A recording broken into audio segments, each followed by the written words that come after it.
நாமத்திற்கு மகிமை உண்டாவதாக. சங்கீதம் 94:19 வசனத்தை எடுத்தவர்கள் வாசிக்கலாம். சங்கீதம் 94:19 மறுபடியும் வாசிமா.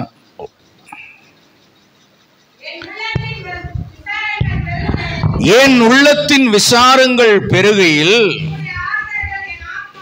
உம்முடைய ஆறுதல்கள் என் ஆத்துமாவை தேற்றுகிறது. கரங்களை உயர்த்தி ஒரு அல்லேலூயா சொல்லுவோமா? என் உள்ளத்தின் விசாரங்கள் பெருகையில் உம்முடைய ஆறுதல்கள் என் ஆத்துமாவை தேற்றுகிறது. கர்த்தருடைய நாமத்துக்கு மகிமை உண்டாவதாக.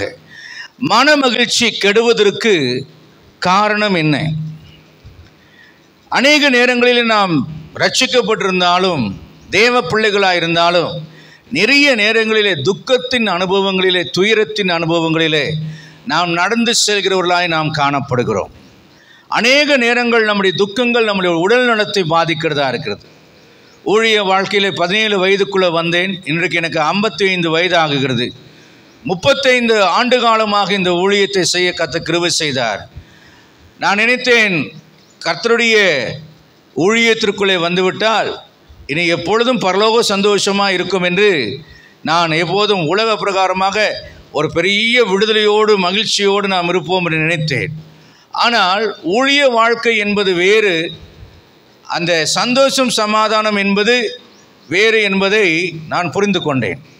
நிறைய நெருக்கங்கள், நிறைய உபத்திரவங்கள், நிறைய பாடுகள், தேவையில்லாத அவமானங்கள், பலரால் விமர்சிக்கப்படுகிற நேரங்கள், குறை சொல்லப்படுகிற நேரங்கள், தூற்றப்படுகிற நேரங்கள், நம்மை குறித்து ப்ரெடிக்ஷன் சொல்லுவார்கள், அதாவது கணித்து சொல்லுவார்கள்.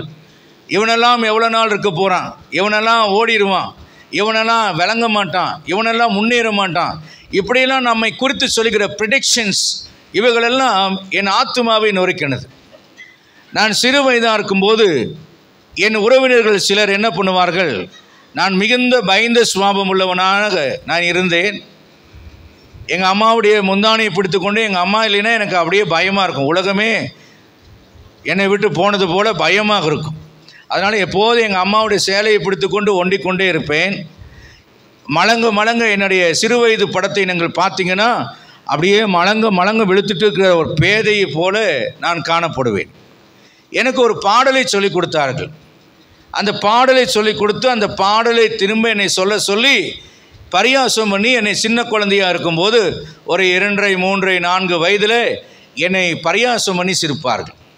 இன்றைக்கும் அந்த பாடல் வரிகள் என்னை வலிக்க வைக்கிறது. ஆனால் மனிதன் என் வாயிலே வழங்கின பாடலுக்கும் இன்றைக்கு பாடின அத்தனை பாடல்களும் நான் எழுதின பாடல்கள், நான் போட்ட ராகங்கள், கர்த்தர் எனக்கு கொடுத்த பாடல்கள், அவைகளுக்கும் இருக்கிற வித்தியாசத்தை நான் பார்க்கிறேன். என்னை பாட சொன்ன பாடல் என்ன தெரியுமா? நான் ஒரு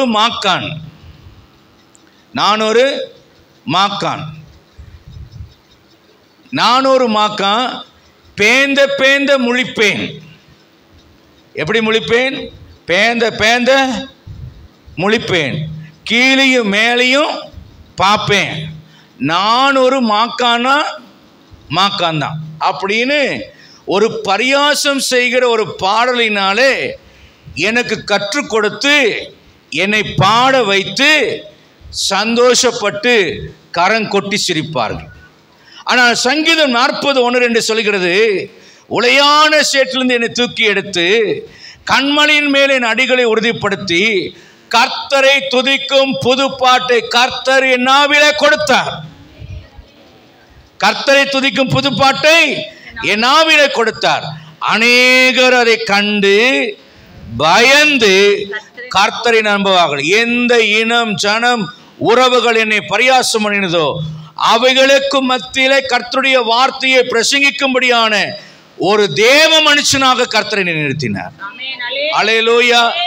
உலர்ந்த எலும்புகளை உயிரடைய செய்கிற ஆண்டவர் உண்டு. உலர்ந்து போன கோலை துளிர்க்க செய்து வேறில்லாமல் அவைகள் தூதாயும் பல கனிகளை, அதாவது வாதுமை கனிகளை கொடுக்க செய்ய ஆண்டவராலே முடியும். கசந்து போன மாறாவா இருக்கிற நம்முடைய வாழ்க்கையை மதுரமாய் மாற்ற நம்முடைய ஆண்டவராலே முடியும். அல்லேலூயா.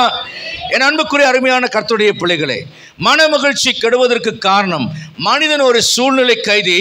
ஒவ்வொரு விதமான சூழ்நிலைகளுக்குள்ளே தள்ளப்படும் போது அவன் மனநிலையானது தாக்கப்படுகிறது. அதுக்கு ஏற்ற விதமாக அந்த மனநிலையானது தாக்குதலுக்குள்ளாக்கப்பட்டு மாற்றப்படுகிறது. நீதிமொழிகள் 14:30 சொல்கிறது, சொஸ்த மண் உடலுக்கு ஜீவன். நீதிமொழிகள் 15:13 சொல்கிறது, மன மகிழ்ச்சி முகமலர்ச்சியை தரும், மன துக்கத்தினால் ஆவி முறிந்து போகும் என்று. நீதிமொழிகள் 17:22 சொல்கிறது, மன மகிழ்ச்சி நல்ல ஔஷதம் என்று. நீதிமொழிகள் 18:14 சொல்கிறது, மனுஷனுடைய ஆவி அவன் பலவீனத்தை தாங்கும், முறிந்த ஆவியை யாரால் தாங்கக்கூடும் என்று. சூழ்நிலைகளினால் தாக்கப்படும் போது நமக்கு உண்டாகிற பாதிப்புகள் என்ன, அல்லது அதனுடைய வெளிப்படையான செயல்பாடுகள் என்னவென்று கேட்டால், முதலாவது நமக்கு வரக்கூடியது மனசோர்வு வருகிறது. 1 ராஜாக்களின் புஸ்தகம் 19ஆம் அதிகாரம் 1-8 வரைக்கும் வாசிக்கும் போது யேசபேலின் வார்த்தைகளை எலியா கேட்டும் பொழுது தன் பிராணனை காக்கும்படி விரும்பி அவன் தனக்குள் சோர்வடைந்து ஒரு சூழல் செடியின் கீழாக படுத்துக்கொண்டு, நான் சாக வேண்டும் கர்த்தாவே என்று கர்த்தரை நோக்கி ஜெபம் பண்ணினான். வசனம் சொல்கிறது, நீதிமொழிகள் 24ஆம் அதிகாரம் 10ஆம் வசனம் சொல்கிறது, ஆபத்து காலத்தில் சோர்ந்து போவாயானால் உன் பேலன் குறுகினது என்று கர்த்தருடைய வசனம் சொல்கிறது. அல்லேலூயா, அல்லேலூயா. ரோமர் 2:7 சொல்கிறது, எதனால் நீ சோர்ந்து போகாதே. நீ ரோமர் 2:7 சொல்கிறது, நற்கிரியை செய்வதில் சோர்ந்து போகாதே. நீங்கள் நல்லவர்களாய் நீங்கள் மாறும்போது, நீங்கள் நீதிமான்களாய் மாறும்போது, பாவம் செய்யாதவர்களாக நீங்கள் மாறும் பொழுது என்ன நடக்கும் என்றால், இந்த உலகம் உங்களை தூஷித்து உங்களை பரியாசம் செய்து உங்களை கேவலமாக இந்த உலகம் பேசும். பேதுருக்கு எழுதின நிருபத்தில் நாம் வாசிக்கும் போது 1 பேதுரு 4ஆம் அதிகாரம் 4ஆம் வசனத்தில் வாசிக்கிறோம், அந்த துன்மார்க்க ஒளியிலே அவர்களோடு கூட நீங்கள் விழாமல் இருக்கிறதுனால அவர்கள் ஆச்சரியப்பட்டு உங்களை தூஷிக்கிறார்கள். 3ஆம் வசனம் சொல்கிறது, சென்ற வாழ்நாள் காலத்திலே நாம் புறஜாதிகளின் இஷ்டத்தின்படி நடந்து கொண்டது போதும், அப்பொழுது நாம் காம விகாரத்தையும் துரிச்சைகளையும் நடப்பித்து மதுபானம் பண்ணி களியாட்டு செய்து வெறி கொண்டு அருவருப்பான விக்கிரக ஆராதனை செய்து வந்தோம். அந்த துன்மார்க்க ஒளியிலே நாம் விழாதபடினாலே அவர்கள் ஆச்சரியப்பட்டு உங்கள் நல்ல நடக்கைகளை தூஷிக்கிறார்கள்.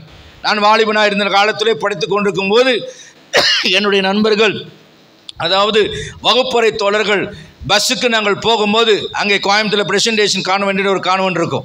அது வெறும் பிள்ளைகளுடைய கான்வென்ட். எங்களுடைய கான்வென்ட் வந்து வெறும் பசங்களுடைய கான்வென்ட். என் நண்பர்கள் என்ன பண்ணுவாங்க, ஒருத்தர் நோட்டை இப்படி சுற்றிக்கிட்டே வருவான்.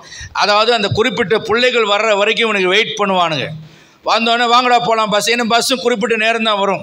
அதனால் அந்த நேரத்துக்காக நாங்கள் போகும்போது இவனுக்கு அந்த பிள்ளைக்கு பின்னாலேயே போயிட்டு அந்த பிள்ளைகளோட பேரை கேட்டு பரியாசம் பண்ணிவிட்டு அவங்கள நக்கல் பண்ணிவிட்டு லவ் சொல்லிகிட்டே வருவானுங்க. நான் சொல்லுவேன், டே இப்படிலாம் செய்யாதடா, இதெல்லாம் பாவம், இதெல்லாம் கடவுள் வந்து ஏதாவது கேட்பார், நாமும் நம்ம தங்கச்சிக்கெல்லாம் வைத்திருக்கிறோமே, அப்படிலாம் நம்ம செஞ்சீங்கன்னா நம்ம தங்கச்சி யாராவது ஒருத்தன் செய்வான்டா இந்த மாதிரி என்று சொன்னால் அவன் இன்னொருமா ஞானமான ஒரு பதிலை சொல்லுவான், டே நம்ம தங்கச்சி எவனோ ஒருத்தன் செய்கிறான், அதனால தான் நம்ம பழி வாங்குகிறோம்.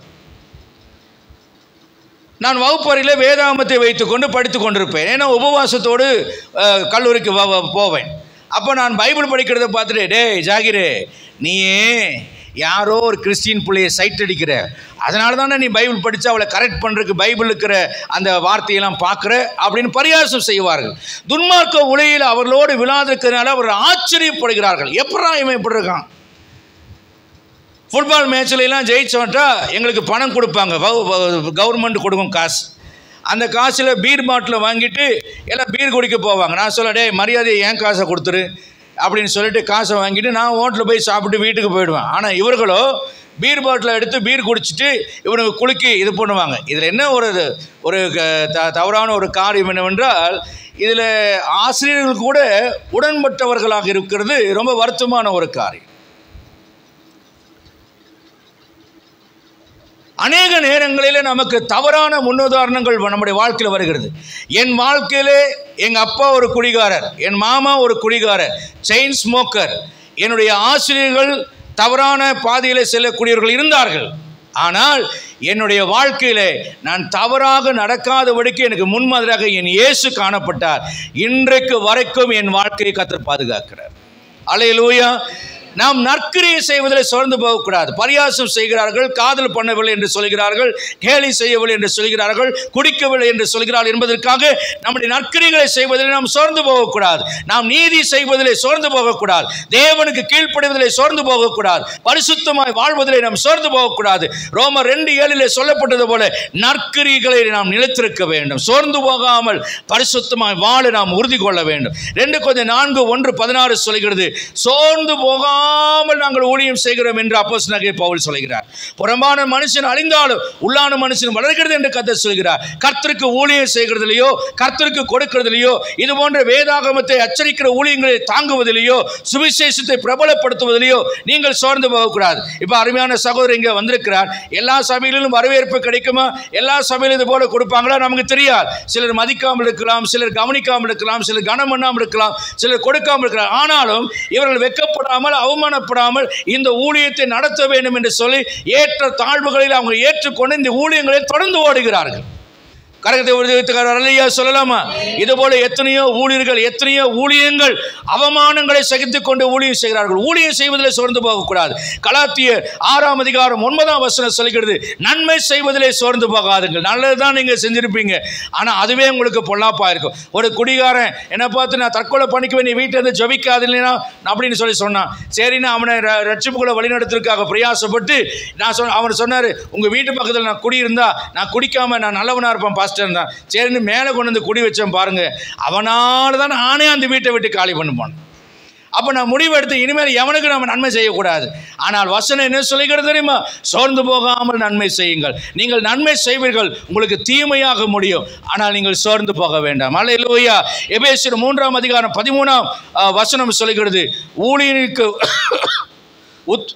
ஊழியனுடைய அந்த வசனத்தை வாசிங்க. எபேசியர் 3:13, ஊழியனுக்கு வரக்கூடிய உபத்திரவங்களை பார்த்து சோர்ந்து போகாதீங்க. நான் நிறைய நேரங்களில் என்னுடைய உடல் பலவீனங்களை சபையார் இடத்துல பகிர்ந்து கொள்ள நான் அச்சப்படுகிறேன்.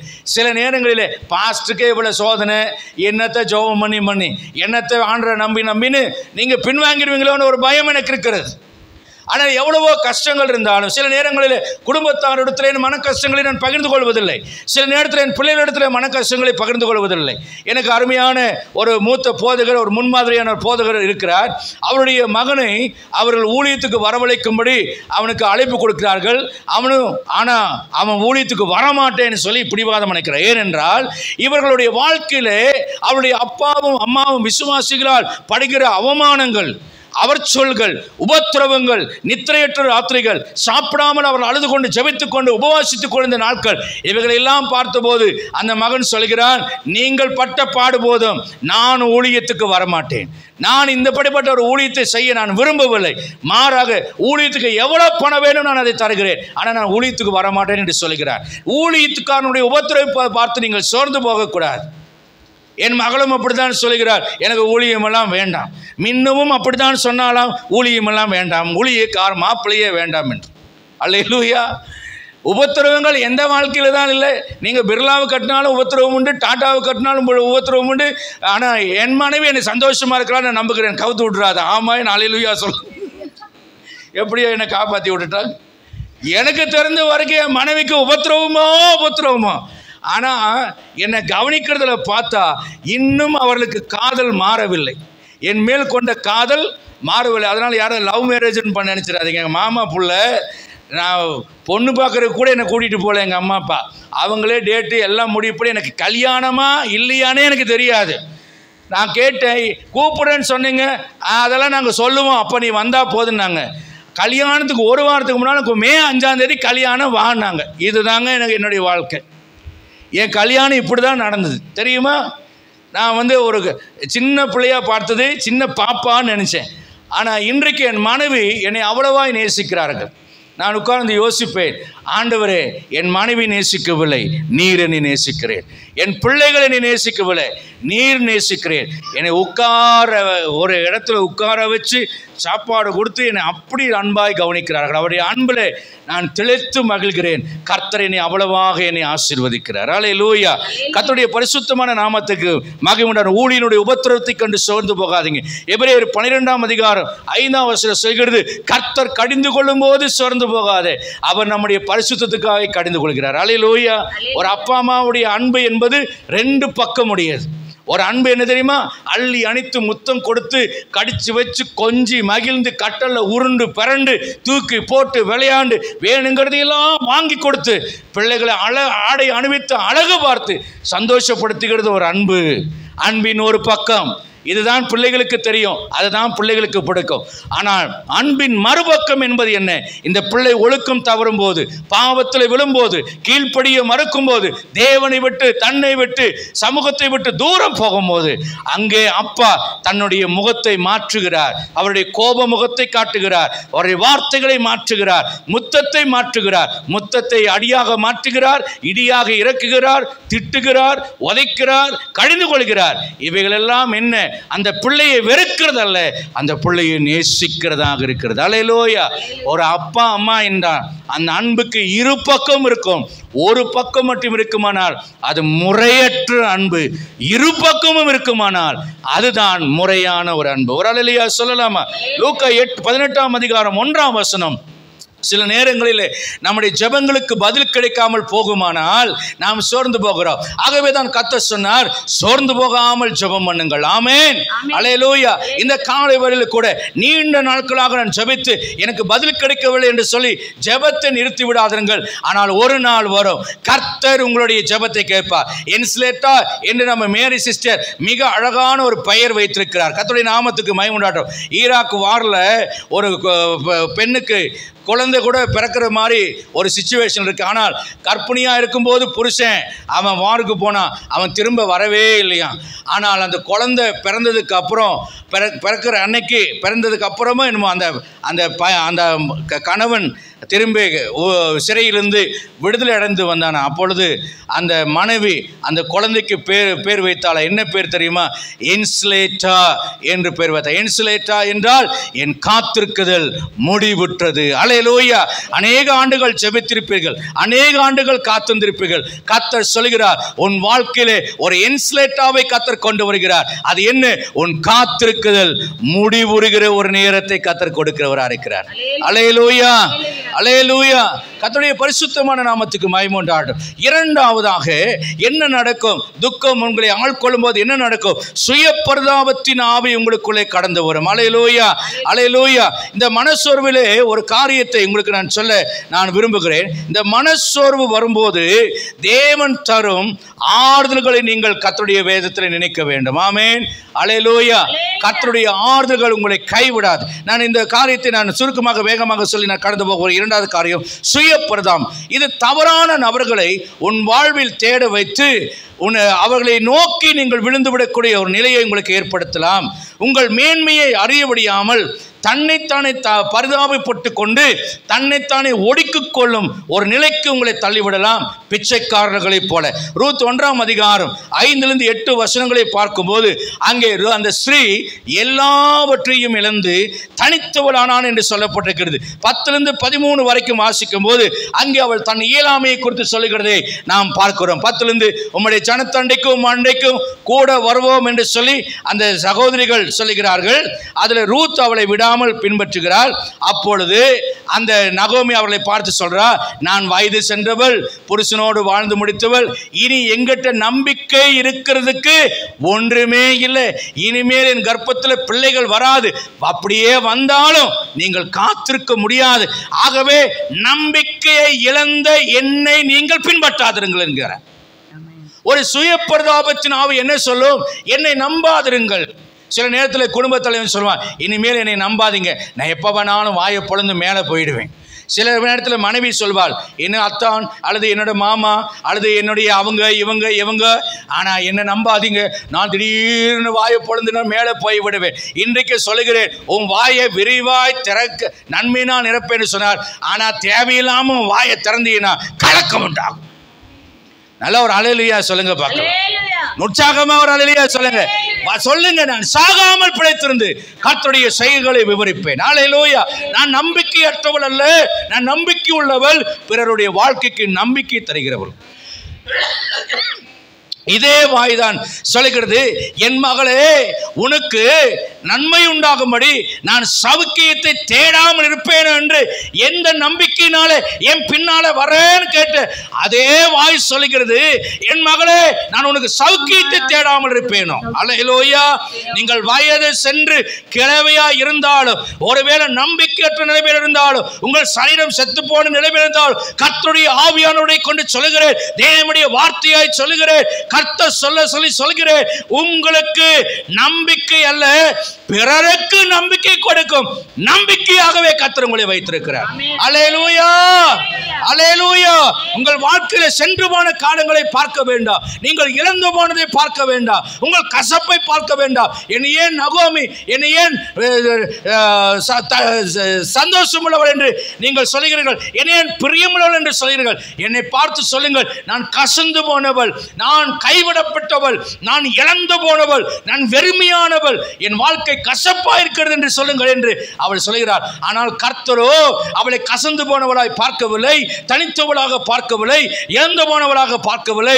அவளுடைய மடியிலே இருக்கக்கூடிய போவாசின் மகனை கர்த்தர் பார்த்தார், ஓபேதை கர்த்தர் அங்கே பார்த்தார். அல்லேலூயா. என் மடியிலே இனிமேல் கர்ப்பத்திலே பிள்ளைகள் வருமோ என்று கேட்டார். கர்ப்பத்திலே பிள்ளைகள் வராது, ஆனால் உன் மடியிலே கர்த்தர் ஓபேதை கொடுக்க வல்லவராக இருக்கிறார். இந்த ஓபேது தாவீதை பெற்றெடுத்த ஈசாயின் தகப்பனாக இருக்கிறார். ஒரு மாபெரும் ராஜ சந்ததிக்கு அடித்தளம் இடும்படியாக அவள் வாழ்க்கையிலே கர்த்தர் ஒரு பெரிய காரியத்தை வைத்திருந்தார். அல்லேலூயா, அல்லேலூயா. இந்த காலை வேளையிலே உங்கள் நம்பிக்கை இழந்து விடாதீர்கள். உங்கள் துக்கத்தை விட்டு வெளியே வாருங்கள். கர்த்தர் உங்களை அழைக்கிறார். இந்த நிலைமையில நீங்கள் ஒன்றை நினைக்க வேண்டும், 2 காசு போட்ட விதவை நினைக்க வேண்டும். அவள் காணிக்கைக்கு எடுத்துக்கொண்டு வருகிறாள், ஆலயத்துக்கு வருகிறாள். அவளிடத்தில் இந்த 2 காசு தவிர ஒன்றுமில்லை. 2 காசு போட்டு விட்டால் அவள் வெறுமையாய் போவாள். எந்த தைரியத்திலே போட்டால்? தனக்கு ஜீவனத்துக்கு உண்டானது எல்லாம் போட்டு விட்டாள் என்று கர்த்தர் பார்க்கிறார். இன்றைக்கு கூட நீங்கள் எந்த நிலைமையிலிருந்து இந்த கிதியோன் ஊழியத்திற்கு காணிக்கை கொடுத்தீர்கள் என்பதை கர்த்தர் பார்க்கிறார். உங்களை ஆசீர்வதிக்க கர்த்தர் வல்லவராக இருக்கிறார். அல்லேலூயா. உங்கள் களஞ்சியங்கள் நிரம்பும்.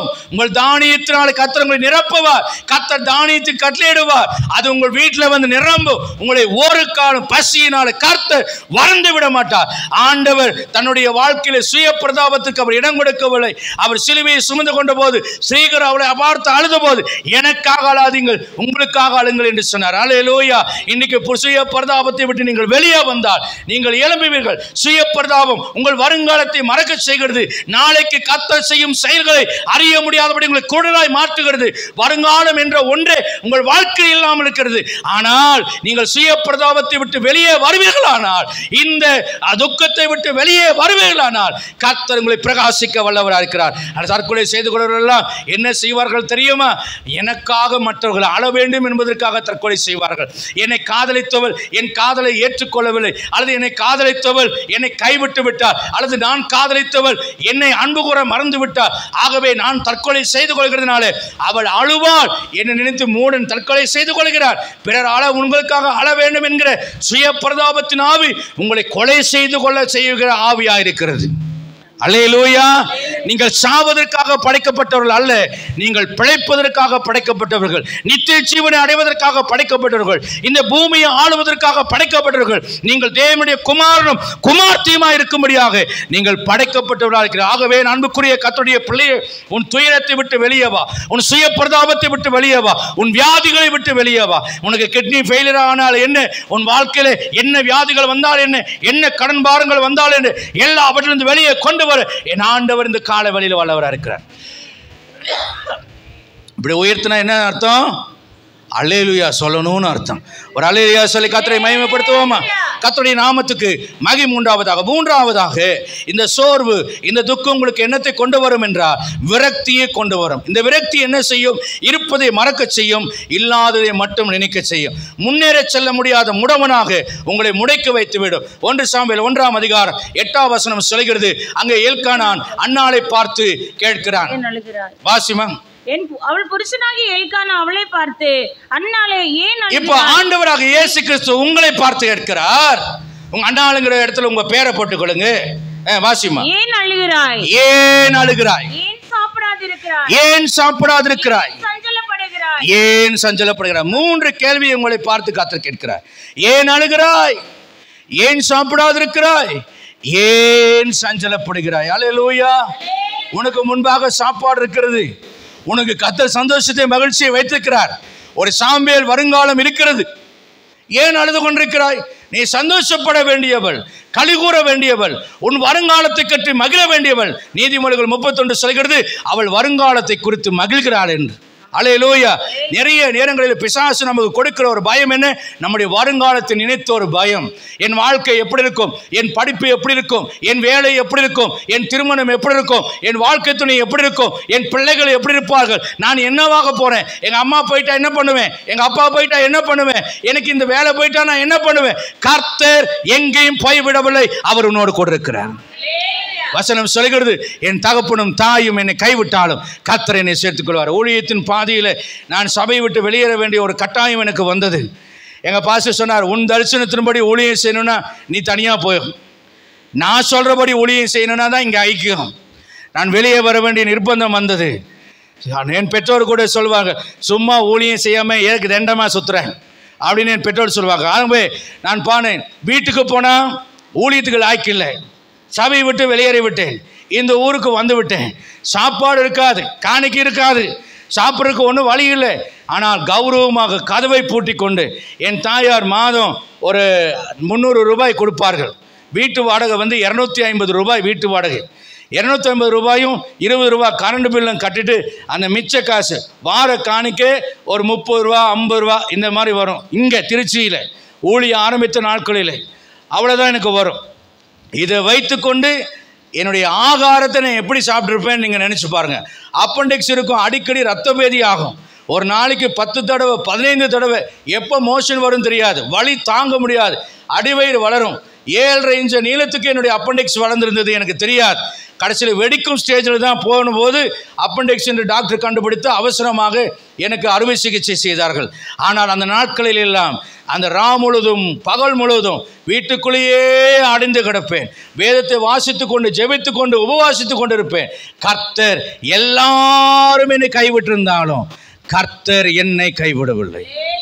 அல்லேலூயா. ஏனென்றால் எனக்கு முன்னே ஒரு வருங்காலத்தை கர்த்தர் காண்பித்தார். வருங்காலம் ஒன்று உண்டு. வருங்காலத்தை மறந்து விடாதீர்கள்.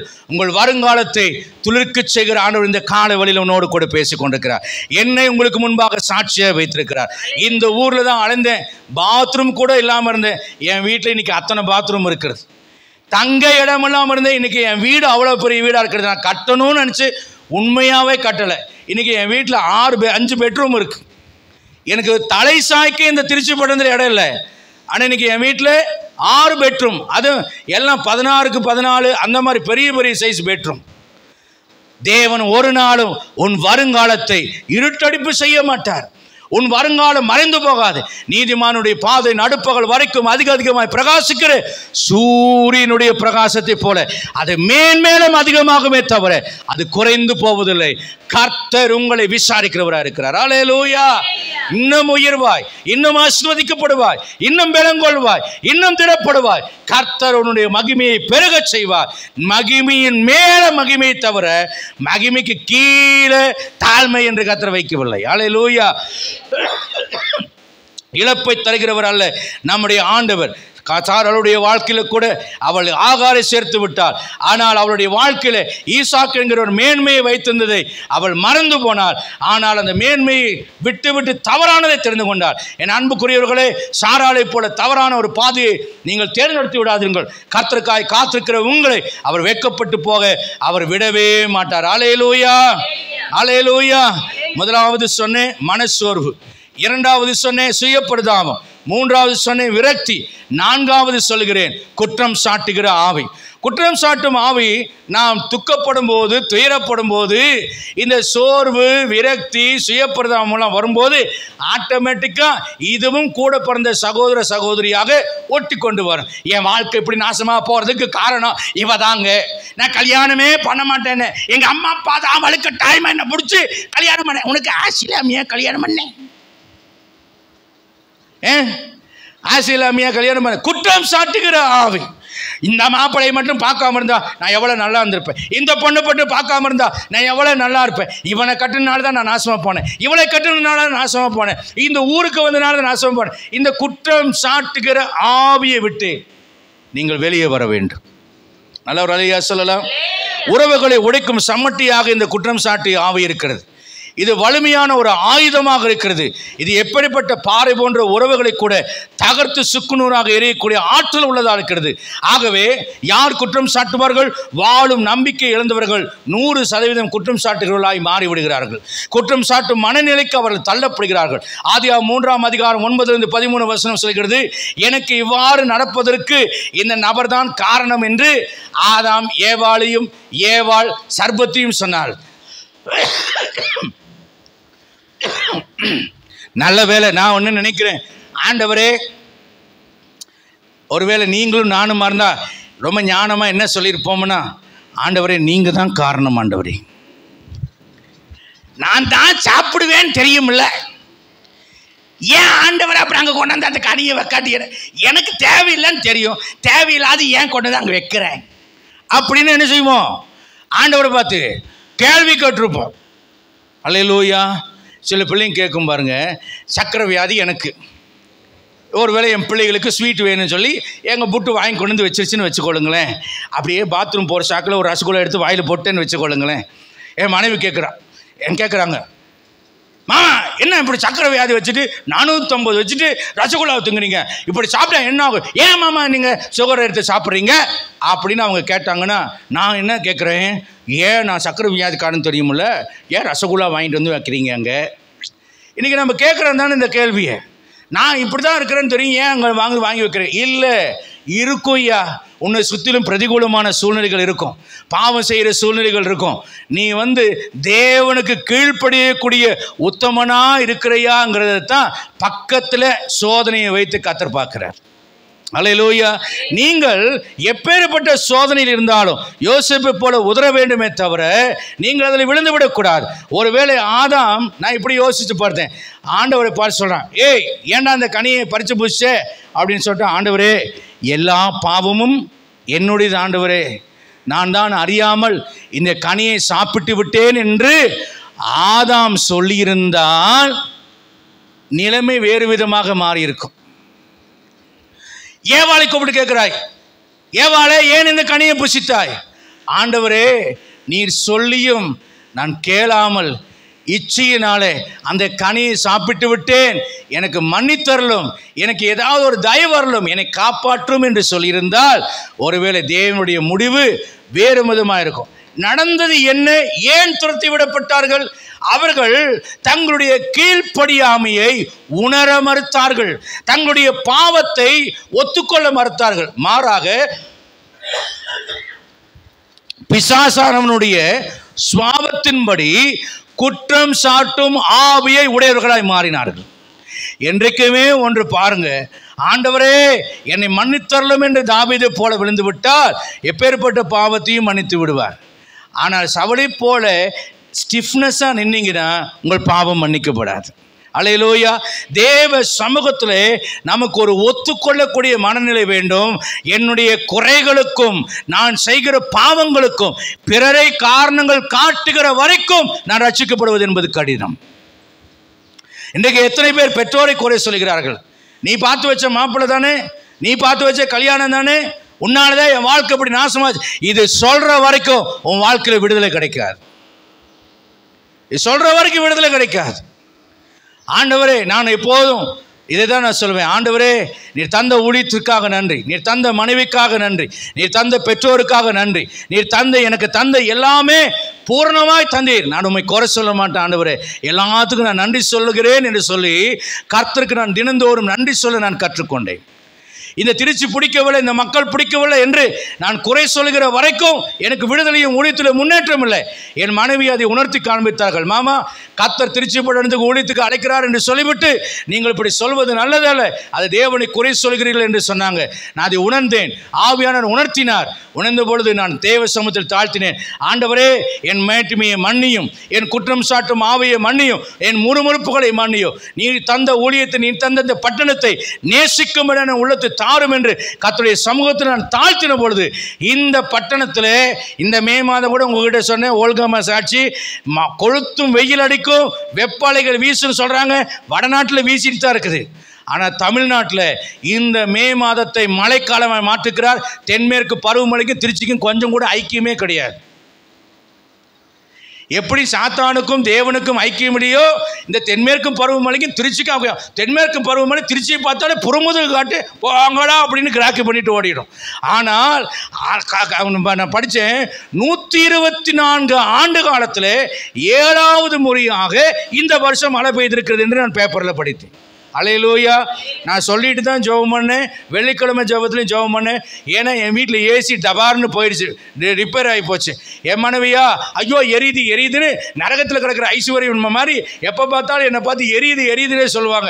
இதனடா பெரிய வம்பா போச்சுன்னு சொல்லிட்டு நான் என்ன பண்ண, ஜெபம் பண்ண, ஆண்டவரே நான் எங்கே போக, 50,000 ரூபா 60,000 ரூபாய் ஏசிக்கு சார்லஸ் விட்டு கொண்டேன். அவன் இந்த ஏசி வாங்க, அந்த ஏசி வாங்க, நான் எல்லாம் போய் கேட்டுட்டு நான் வந்துடுவேன். ஏன்னா வீட்டில் இருக்கிறவங்களையெல்லாம் கூல் பண்ணுறதுக்காக கூட போவேன், விலையை கேட்பேன். ஏன்னா இது சரி இல்லை, வாங்க போகலாம், அந்த கடைக்கு போகலான்னு கூப்பிட்டு வந்துடுவேன். இப்படியே சிவாம ஆன வரைக்கும் ஆட்டோவில் கேஸை போட்டு என்னை எல்லா பக்கம் ரவுண்ட் அடிச்சேன். நாம் யார் ஆள், நினைச்ச காலத்தில் புடாபுடியாடு ஏசியை வாங்கலை.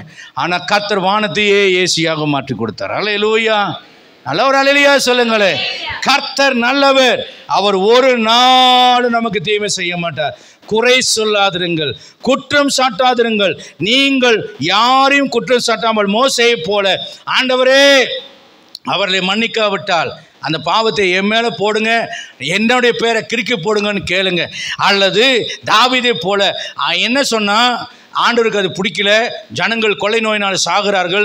அப்போ இவன் ஜெபம் பண்ணுறான், ஆண்டவரே நான் தான் பாவம் செய்தேன், இந்த ஆடுகள் என்ன செய்தது, உமது கோபம் என் மேலும் என் தகப்பன் வீட்டின் மேல் இருப்பதாக என்று சொல்லி தன்னை தாழ்த்தினான். பாருங்க, அதுதாங்க தேவன் பார்க்கிறார், எனக்கு ஏற்ற இருதயம் என்று பார்க்கிறார். அல்லேலூயா. இன்னும் அப்பாவை குறை சொல்லாதீங்க, பெத்தவனை குறை சொல்லாதீங்க, பெத்தவளை குறை சொல்லாதீங்க, உடன் பிறந்தவங்களை குறை சொல்லாதீங்க, ஊழியக்காரனை குறை சொல்லாதீங்க. நீங்கள் குறை சொல்கிற வரைக்கும் வாழ்க்கையில் விடுதலை கிடைக்காது. மாறாக உங்கள் குறைகளை உணரும் பொழுது உங்களுக்கு விடுதலை கொடுக்க கர்த்தர் வல்லவராக இருக்கிறார். ஆமென். அல்லேலூயா. சூழ்நிலைகள் பாதிக்கும் போது குற்றம் சாட்ட ஆவி உண்டாகும். யோபு 2ஆம் அதிகாரம் 9ஆம் வசனத்தில் கூட அங்கே யோபினுடைய மனைவி சொல்கிறார், தேவனை தூஷிச்சு தேவனை விடுமையா, இன்னையா நீ உயிரோடு இருக்கிற அப்படின்னு சொல்லி சொன்னான். ஆனால் யோபு சொன்னான், தேவனை குறை சொல்லவும் இல்லை, தேவனை குறித்து அவன் முறுமுறுக்கவும் இல்லை. எவரால் இல்லையா சொல்லலாமா? இன்னைக்கு அந்த உத்தமம் இருக்கிறதா? கர்த்தர் கொடுத்தார் சோத்திரம், கர்த்தர் எடுத்தா ஆத்திரம். உண்மையா இல்லையா? கர்த்தர் கொடுத்தால் ஸ்தோத்திரம், கர்த்தரை எடுத்தால் ஆத்திரம். ஆத்திரம் வரக்கூடாது. என்னதான் வரணும்?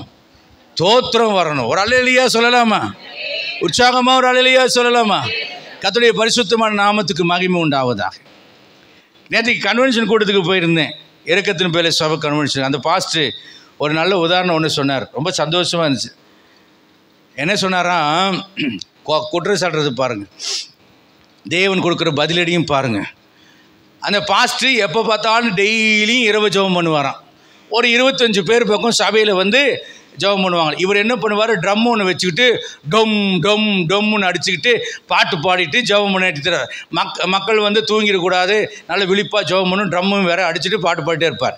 பக்கத்து வீட்டுக்காரர் என்ன பண்ணிட்டாரு, அங்கெல்லாம் தோட்டமாக தான் இருக்கும், கொஞ்சம் தள்ளி தான் வீடுகள் இருக்கும். ஒரு 10 மீட்டர் தொலைவில் ஒரு வீடு. அந்த வீட்டுக்காரர் போலீஸுக்கு ஃபோன் பண்ணுறாரு. ஃபஸ்ட்டு இந்த போலீஸ் ஸ்டேஷனா? ஆமாங்க சார், இந்த மாதிரி ஒரு பாதருங்க பக்கத்தில் உட்காந்து டொம்மு அடிச்சுக்கிட்டே இருக்கார், எனக்கு தூங்கவே முடியல சார், நீங்கள் தான் சார் வந்து கவனிக்கணும். போலீஸ்காரன் வரான், ஜன்னல் வழியாக பார்க்குறான், பாஸ்ட்டு டம் அடிச்சுட்டு இருக்காரு, ஜனங்கள் எல்லாம் இருக்காங்க. திரும்ப போயிட்டான். மறுபடியும் அடுத்த நாள் ஃபோன் அடிக்கிறேன், என்ன சார் நான் நேற்றுக்கு ஃபோன் பண்ணேன், நீங்கள் ஒன்றுமே கண்டுக்கல, வாங்க சார், எனக்கு தூங்கவே முடியல சார். அடுத்த நாள் போலீஸ்காரர் வராரு, ஜன்னல் திறக்க பார்க்குறாங்க, அப்புறம் பார்த்துட்டு அவங்க பாட்டுக்கு போயிட்டாங்க, என்ன எதுன்னு கேட்கல. 3ஆவது நாள் வராங்க, அதே மாதிரி பார்க்குறாங்க, போயிட்டாங்க. 4ஆவது நாள் ஃபோன் பண்ணிச்சோடனே, யோ நீ ஸ்டேஷனுக்கு வா அப்படின்னு கூப்பிட்டார். இவன் ஸ்டேஷனுக்கே நேராக போயிட்டான்.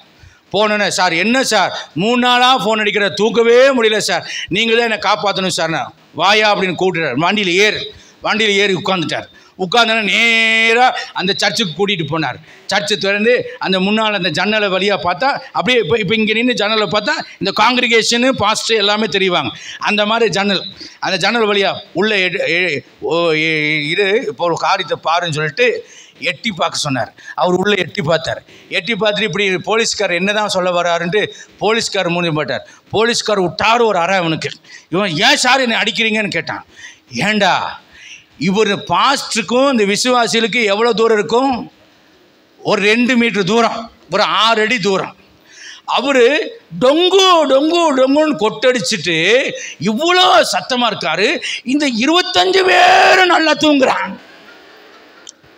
இந்த 25 பேரும் நல்லா தூங்குறான். நீ இங்கிருந்து 20 மீட்டர் தூரத்தில் தள்ளி இருக்க, தூக்கம் வரலங்கிற. இந்த 2 மீட்டர் இருக்கிற தூரத்தில் இத்தனை ஜனமும் தூங்குது, நீ தூக்கம் வரல, நீ போய் தாண்டா சொல்றேன்னு இன்னொரு அறை விட்டாராம்.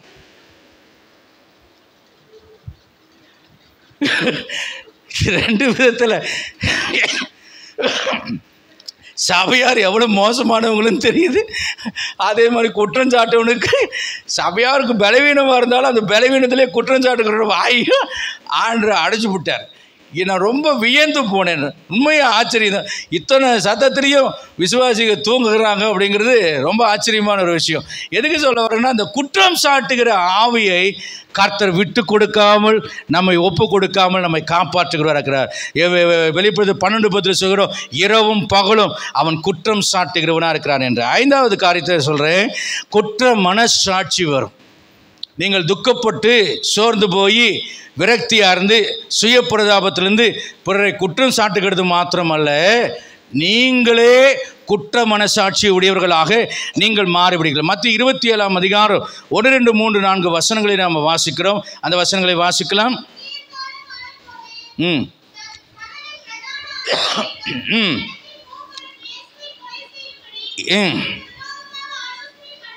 ம் ம்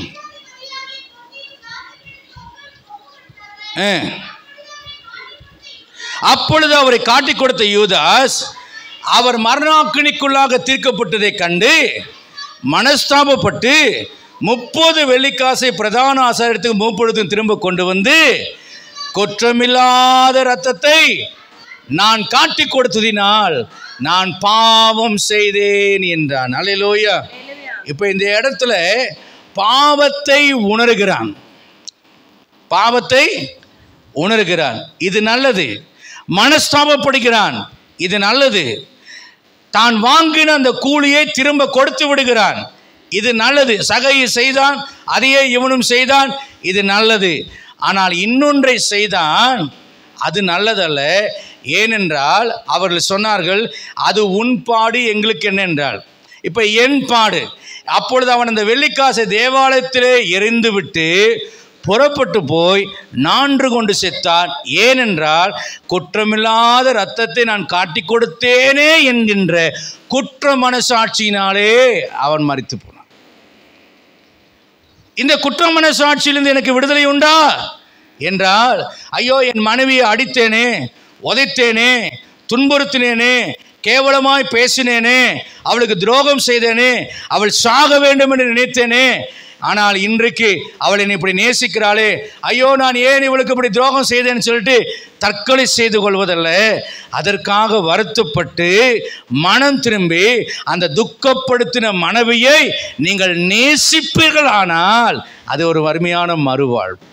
உங்கள் குற்ற மனசாட்சியிலிருந்து விடுதலை கொடுக்க கர்த்தர் வல்லவர்.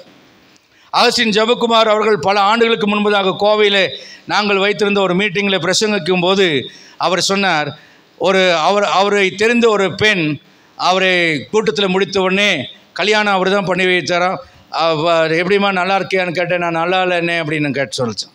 ஏம்மா நீ நல்லா இல்லைன்னா, இல்லைண்ணே நான் காலேஜ் படிக்கும்போது ஒரு மாணவனை நான் காதலித்து வந்தேன், ரொம்ப நெருக்கமாக அவனிடத்தில் பழகிவிட்டேன், அம்மா அப்பாவுக்கு பயந்து நான் சொல்லவில்லை, பின்பு இவரை குடும்பத்தில் பார்த்து திருமணம் செய்து விட்டார்கள், நான் திருமணம் செய்து கொண்டேன், ஆனால் ஒவ்வொரு நாளும் அவருடன் வாழும்போது என் மனசாட்சி என்னை குற்றுகிறது, இவ்வளோ நல்லவருக்கு நான் துரோகம் செய்து விட்டேனே, இவ்வளவு நல்ல கணவன் என்னுடைய வாழ்க்கையில் வருகிறார் என்று நான் தெரியாமல் இருந்து விட்டேனே, மதிகேடாய் நடந்து விட்டேனே, என் சரீரத்தை நான் கரைப்படுத்தி விட்டேன் என்று சொல்லி என் மனசாட்சி என்னை குத்துகிறது.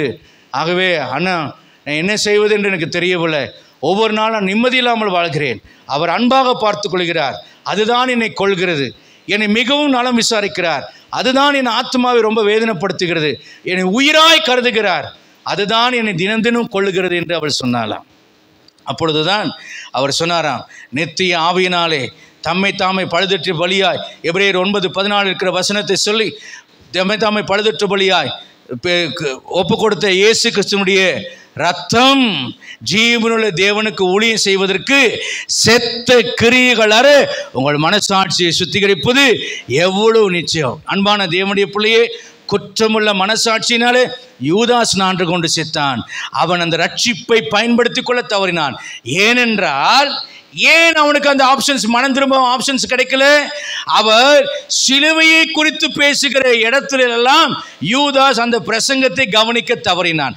அந்த நேரங்களிலெல்லாம் அவன் விலகி விலகி போனான். அந்த சத்தியத்தை கேட்கும் சந்தர்ப்பங்களை அவன் தவறவிட்டு 30 வெள்ளிக்காசு அவனை ஈர்த்து கொண்டு போனது. கரெக்டாக சாத்தானுடைய ஆத்மாவை வஞ்சிக்கும்படியாய் 30 வெள்ளிக்காசை காண்பித்து கிறிஸ்துவினால் உண்டாகும் ரட்சிப்பை கேட்க விடாதபடி தடுத்திருந்தான்.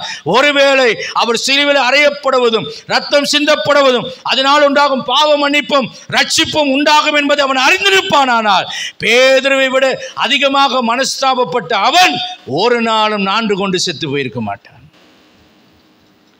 அல்லேலூயா. என் அன்புக்குரிய அருமையான கர்த்தருடைய பிள்ளையே, தேவன் எவ்வளவு பாவங்களை செய்திருந்தாலும் மன்னிக்க வல்லவராக இருக்கிறார். அந்த பாவியாக இருக்கிற ஸ்திரீயை கையும் மையமாக பிடித்து கொண்டு வருகிறார்கள். ஆனால் ஆண்டவர் சொல்கிறார், யாரும் உன்னை குற்றமாய் தீர்க்கவில்லையா? இல்லை ஆண்டவரே, நானும் உன்னை குற்றமாய் தீர்க்கவில்லை. ஆனால் அவர் சொல்லுகிற ஒரு வார்த்தை என்ன தெரியுமா? ஆதாமுக்கும் ஏவாளுக்கு சொன்ன அந்த கனியை மாத்திரம் புசியாதேன். இப்போ ஆண்டவர் சொல்றாரு, இனி சொல்லுங்க, இனி பாவம் செய்யாதே. அல்லேலூயா. இனி நேற்றைக்கு வரைக்கும் போகட்டும், இன்னைக்கு காலையில் வந்த வரைக்கும் போகட்டும். கர்த்தர் சொல்லுகிறார், இனி பாவம் செய்யாதே, இனி பாவம் செய்யாதே. அந்த 38 வருடங்களாக அந்த கொலக்கரையில் இருந்தவனை பார்த்து சொல்கிறார், அவனை சுஸ்தமாக்கின பின்பு இனி அதிக கேடானது ஒன்றும் உனக்கு நேரிடாதபடிக்கு இனி பாவம் செய்யாது. அப்படியானால் நம்முடைய பின்னிலைமை மோசமாக போவதற்கு காரணம் என்ன? சத்தியத்தை அறியும் அறிவை அடைந்த பின்பு மனப்பூர்வமாய் பாவம் செய்வதுதான் நாம் பின்னிலைமையில கேடுள்ளவர்களாய் போவதற்கு காரணமாக இருக்கு. இன்றைக்கு கர்த்தர் உங்களோடு பேசுகிறார். உங்கள் மனசோர்வை விட்டு வெளியே வாருங்கள், உங்கள் சுய பரிதாபத்தை விட்டு வெளியே வாருங்கள், உங்கள் விரக்தியை விட்டு வெளியே வாருங்கள், குற்றம் சாட்டும் ஆவியை விட்டு வெளியே வாருங்கள், உங்கள் குற்றம் மனசாட்சியிலிருந்து வெளியே வாருங்கள். தேவன் உங்களை ஆசீர்வதிக்க வல்லவராக இருக்கிறார். இனி நீங்கள் தேவனுக்கேற்ற பரிசுத்த பலியாய் உங்களை ஒப்புவிடுங்கள். கண்களை மூடி நாம் ஜெபிப்போம்.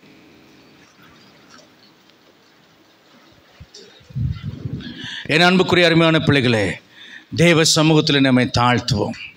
தாழ்மையுள்ளவர்களுக்கு கிருபை அளிக்கிற கர்த்தர் மிகுந்த கிருபையும் தயவையும் உங்கள் வாழ்க்கையில் தந்து உங்களை ஆசீர்வதிப்பாராக. உம்முடைய மகிமையை கர்த்தர் வெளிப்படுத்துவாராக. எந்த நிலைமையில் இருந்தாலும் உன் சாம்பல்கள் சிங்காரமாய் மாறும்.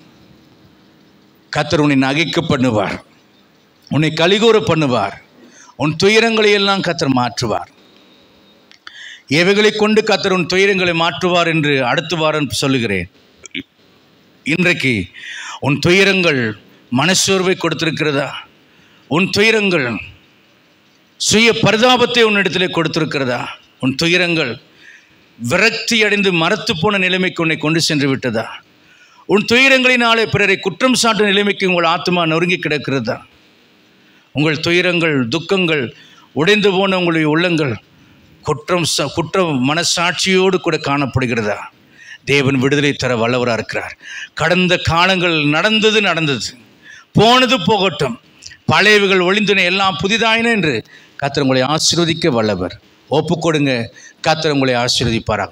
பரிசுத்தமும் கிருபை இருக்கின்ற பரலோகத்தின் நல்ல பிதாவே, சேனைகளின் தேவனாகிய ஆண்டவரே, உம்முடைய மகிமையை எங்கள் மத்தியில் வெளிப்படுத்துகிறவரே, இரக்கங்களை விளங்கச் செய்கிறவரே, உம்முடைய பரிசுத்த கிருபைகளையும் உம்முடைய தயவையும் தந்து உம்முடைய ஆசீர்வாதத்தினாலே இந்த கால வேளையில் ஆண்டு உம்முடைய சபை மக்களை நினைத்தருளி தேவரீர் ஆசீர்வதித்தருளும்.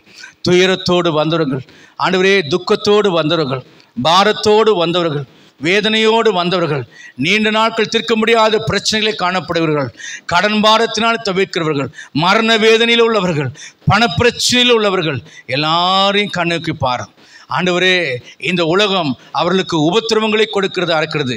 இந்த உலகம் அவர்களை நேசிக்காமல் இருக்கிறது. இந்த உலகம் அவர்களை நெருக்குகிறது. பாவங்களினாலும் பாரங்களினாலும் பலவிதமான பாடுகளினாலும் நொறுங்குண்ட நிலைமையிலே காணப்படுகிறார்கள். தங்கள் பிள்ளைகளை குறித்த கவலைகள் அவர்களை ஒவ்வொரு நாளும் வாட்டி வதைக்கிறது. அவருடைய எதிர்கால தேவைகள் அவர்களை கலங்க பண்ணுகிறது. வருங்காலங்கள் எப்படி இருக்குமோ என்ற பயங்கள் அவர்கள் உள்ளத்தை நிரப்புகிறது. ஆண்டவரே, கணவன் மனைவி பிரிந்த நிலைமையிலே, ஆண்டவரே வருமானத்திற்காக ஆண்டவரே வெவ்வேறு திசைகளிலே, ஆண்டவரே குடும்பத்தின் தேவையை சந்திக்கும் படுகிற பாடுகளின் மத்தியிலே, ஆண்டவரே எத்தனையோ துயரங்கள், சொல்ல முடியாத பயங்கள், ஆண்டவரே நிறைவேற்ற முடியாத காரியங்கள், நிறைவேறாத சந்தோஷங்கள், இவர்களினாலே அவர்கள் தவித்துக் கொண்டிருக்கிற நிலைமையில காணப்படுகிறார்கள். கைவிடப்படுதல்கள், தனிமைகள், குற்றம் சாட்டப்படுதல்கள், ஆண்டவரே கர்த்தாவே புறம்பாக்கப்படுகிற அனுபவங்கள், தள்ளிவிடப்படுகிற அனுபவங்கள், நொறுக்கப்பட்ட சூழ்நிலைகள், நிந்திக்கப்பட்ட சூழ்நிலைகள், அவமானப்படுத்தப்பட்ட சூழ்நிலைகள் எல்லாம் நம்முடைய பிள்ளைகளுடைய வாழ்க்கையிலிருந்து கடந்து போவதாக. என் ஆண்டவரே, என் வாழ்க்கையை ஆசீர்வதித்த தேவன், ஆண்டவரே கர்த்தாவே என்னுடைய வாழ்க்கைக்குள்ளே கடந்து வந்த தெய்வம் உம்முடைய பிள்ளைகளுடைய வாழ்க்கைக்குள்ளே கடந்து வருவீராக. ஆண்டவரே, உம்முடைய பிள்ளைகளுடைய வாழ்க்கையை மாற்றுவீராக. உலர்ந்த எலும்பாய் இருந்தாலும் உயிரடைந்து சேனைகளாய் எழும்புவார்களாக. உலர்ந்த கோலாய் இருந்தாலும் இயேசுவின் நாமத்தினாலே அது வாதுமை பழங்களை உம்முடைய சமூகத்தில் கொடுத்தது போல கர்த்தாவை கனி கொடுக்க செய்வீராக. இயேசு கிறிஸ்துவின் நாமத்தினாலே மாறாவின் கசப்புகள் எல்லாம் மதுரமாய் மாறுவதாக. எங்கள் இயேசுவின் சிலுவையின் பிரசன்னத்தில் எங்கள் துக்கங்கள் எல்லாம் நீர் சுமந்து கொண்டீர், எங்கள் நோய்கள் எல்லாம் சுமந்து கொண்டீர். எங்களுக்கு சமாதானத்தை உண்டு பண்ணும் ஆக்கினை உம்மால் வந்திருக்கிறது.